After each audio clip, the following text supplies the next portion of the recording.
Salutare și bine ați venit la un nou videoclip. În acest videoclip o să vă arăt cum șterg geamurile. Cum vedeți, sunt aburite și ăsta și toate. Păi, putem ori cu perea, ori cu chestia asta specială. Nu cred că e cea mai bună pentru că a mea e ruptă, dar asta e.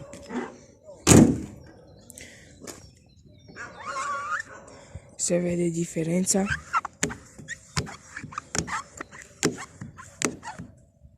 Așa. Diferența față de asta.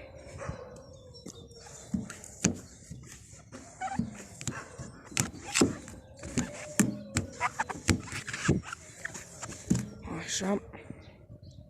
Două le-am șters. Mă duc și pe partea cealaltă.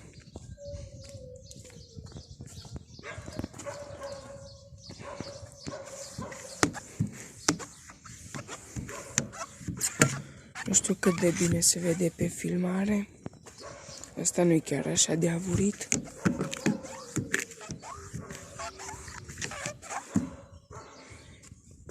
Și oglinda. Așa. Se vede aici apa.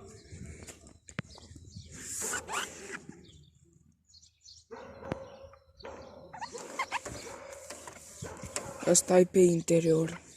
Cum vedeți, nu se duce. Haideți să vedem și la cel din spate.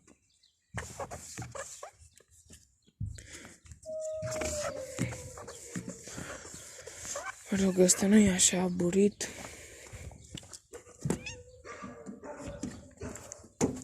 Da, așa.